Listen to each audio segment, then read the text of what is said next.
Hi there, and welcome to this week's live Q&A. It's Wednesday again, one of my favorite days of the week because I get to hang out here with you and talk about healing and transforming fatigue. What works, what doesn't work, the challenges, and how to make things a little bit easier along the journey. And if you're joining me here today, I will be talking about why can't I just get my shit together, and why this doesn't work and will even keep you stuck. Maybe this is something that you have been asked by someone else. Maybe someone has asked you, why can't you just get your shit together? You know, why can't you just go to the gym, get fit, start walking, eat healthy food, all kinds of different things. People will have all kinds of different things to tell you to get better. And how does that make you feel? It often makes us feel like shit, right? It often makes us feel that we're not enough, that we're not doing enough, that we should be doing something else.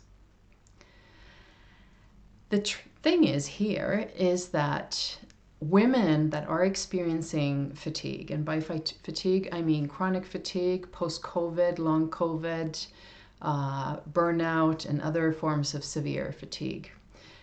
These are women that often are not the lazy ones.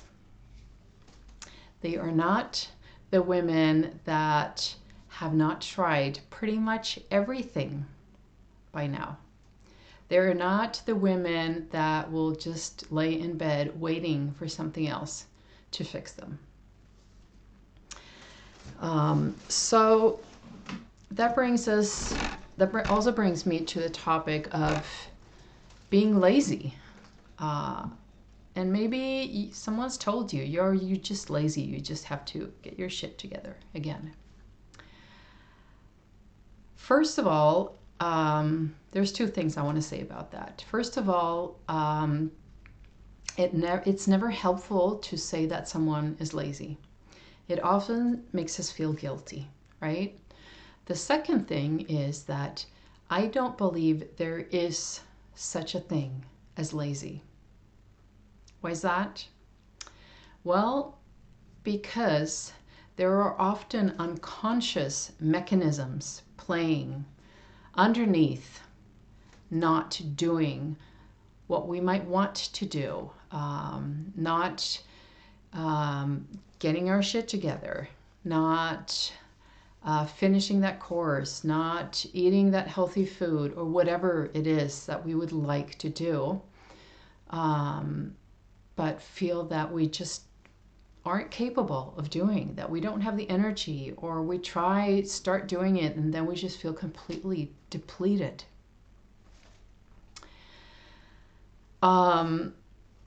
So what is it that is playing underneath on that unconscious level, making us be lazy, quote unquote lazy? And remember, it's not being lazy. What is it that is keeping us from doing that thing that we want us to do? It could be all kinds of things. For instance, something that I realized about myself on my healing journey from having been burnt out twice and having had chronic fatigue, being on that healing journey for now, I'm almost there. But it's been 10 years. I'm still on sick leave, 25%.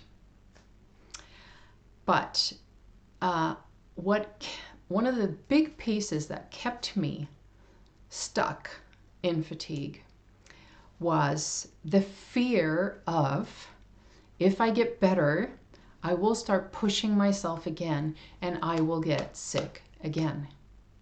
And if I get sick again, I might die. That was a real fear for me And for a long time, that was an unconscious fear. I was not aware of it. And when I did gain conscious about it, when I did understand that that's what I believed, it made so much sense. Because the thing was, in the beginning, before I had my chronic fatigue diagnosis, and I was just diagnosed as just burnt out, I read all kinds of books. And I read this one book by this Swedish man. I can't remember his name right now. I'll put it in the comments if it comes to me. But anyway, it's a Swedish man who has researched stress for years, like 15, 20 years. And in one of the books, he talks about how stress actually kills people. And he gives several examples of patients that he's come across that have died as a consequence of stress.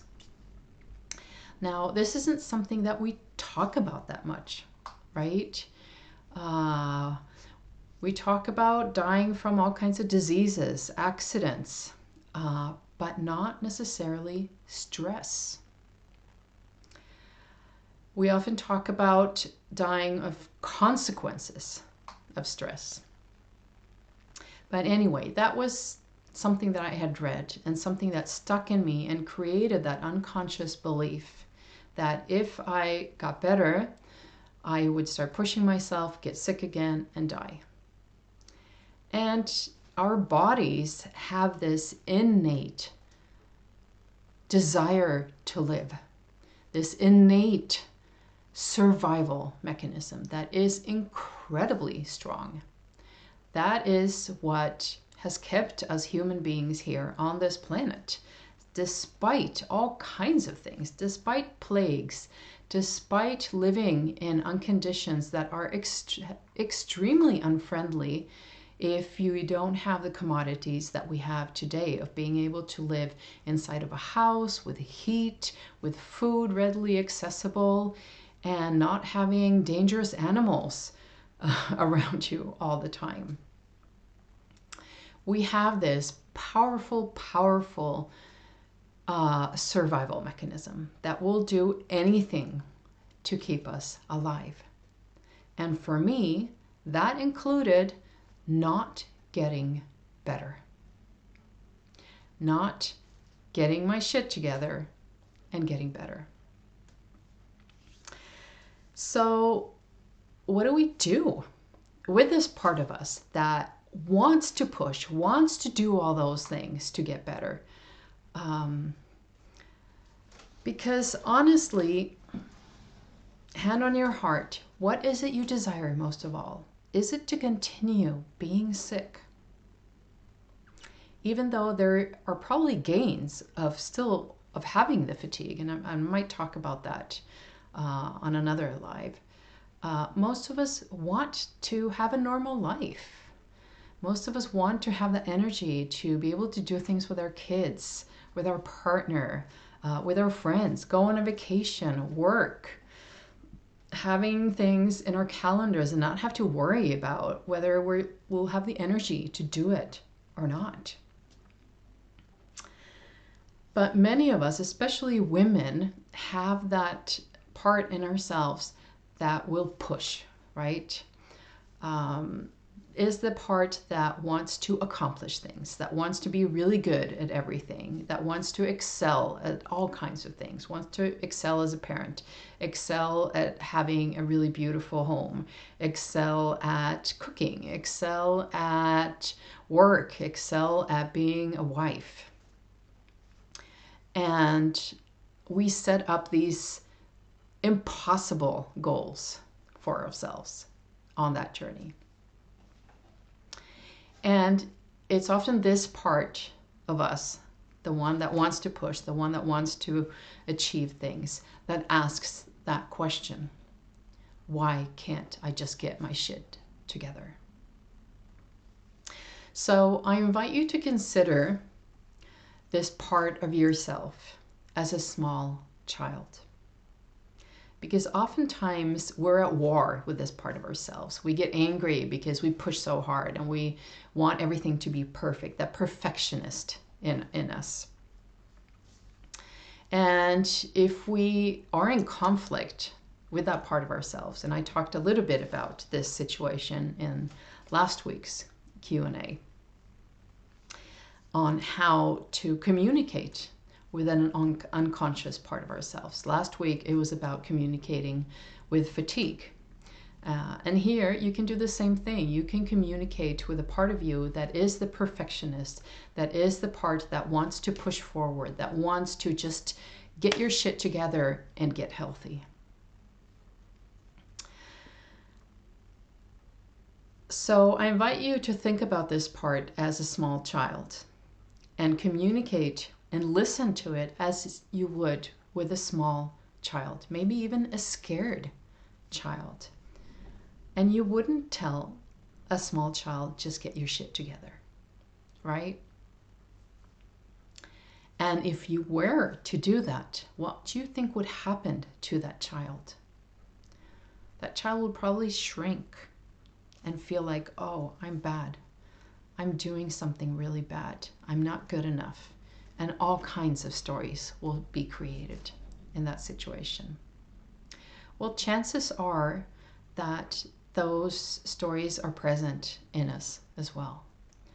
So in order to release ourselves from that and create other truths about ourselves, we need to communicate with that part of ourselves. We need to listen to that part, give that part a voice, allow it to express itself. Maybe it is by screaming, crying, getting really angry and frustrated and allowing all of that to come out. Whatever way works for you. And I'm just going to check my notes here because I actually did some notes for today.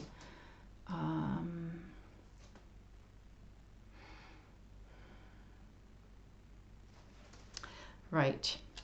And I wanted to get back to that sometimes unconscious belief and sometimes conscious that there is something wrong with me. Because that's something that often goes very much hand in hand with, why can't I get my shit together? If we're asking ourselves that, then we're probably also believing that there is something wrong with myself because I'm not getting my shit together, right? This is very, very, very common. So if this is something that you're experiencing, I just want you to know that you're not alone in this experience. Far from it. I would say that almost all women in some point ask themselves, what's wrong with me? And it can be related to all kinds of things. So the invitation here is to hold yourself with so much compassion. So much compassion, because not a single one of us consciously decides to get fatigued, consciously decides, oh, I'm going to burn out. I'm going to do everything I can so I get chronic fatigue. I'm going to do everything I can so I get post-COVID or long COVID or other forms of severe fatigue. We don't do that, right? So I invite you to hold yourself with so much compassion if this resonates with you. And I also want to tell you that there is nothing wrong with you. There is nothing wrong with you. This is something that I have believed to be true for a long time. I started thinking a lot about this around, around the first time I got, no, the second time around when I had burnout. Because I felt that somewhere there isn't something wrong with me. But the society that I live with is crazy. It's not made for people like me.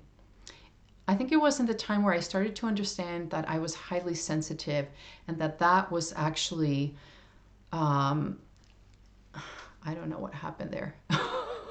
All this stuff burst out there, all these fireworks. That looked pretty cool. I don't know what I did, but it looked great. Anyway, where was I? Right. When I found out or started to realize that I was highly sensitive and that being highly sensitive is such a gift. It is such an asset in this world that we live, where what is deemed important is how much you achieve, how many goals you achieve, how much money you make, what car you have, how many friends you have on Facebook, where you went, what was the coolest place you went on vacation, and all kinds of things. Now, I would say that where the thing that is wrong is not in ourselves, but in the society. And that brings me to a book by this amazing psychiatrist called Gabor Mate. And if I'm pronouncing it wrong, forgive me. He is a man that has worked a lot with trauma. He has even created a specific type of therapy for trauma. And he has written several books.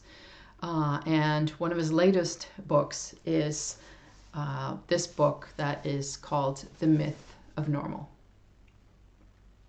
It is a huge book. I think it's 600 pages or something. Yeah, it's almost 600 pages long. And I listened to him talk about it once, and he actually said that the manuscript before it was published was twice as long. It's a book filled with research around how we humans are not made to live in the society that we have created right now. And that's what he means by the myth of normal, that we normalize things that aren't really normal to us. We normalize things that are actually making us sick. That what is more normal to us is actually living in smaller groups, close to nature, at a much slower pace, with a lot much lower levels of stress.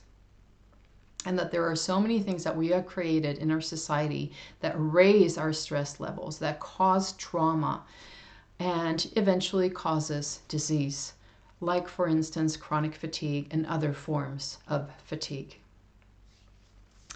I haven't finished the book. I have to be honest about that, because there's a lot of information in it. And for me, it takes a while to get through something like that. And if you're experiencing severe fatigue, it's not something that I would recommend. But if you are a relative, or if you have a friend or someone that is experiencing fatigue and you're interested in this, it's a brilliant book. And he is a brilliant human being. I am so grateful for the work that he does, because it has supported me in not feeling crazy, not feeling like I'm the problem, not feeling like there's something wrong with me. So I'm going to leave you with this today. And again, there is nothing wrong with you. There is nothing wrong with you. What if what you're experiencing is actually a very healthy reaction to a sick situation? I'm going to say that again. What if what you're experiencing is a very healthy reaction to a sick situation? Okay, loves, let's take 3 deep breaths to integrate this before we go on with the rest of our day. So I invite you to take a deep breath in and take a long breath out. Notice what that feels like as you breathe in deep into your belly and breathing out slowly, maybe even sighing. And one last time, breathing in and long breath out.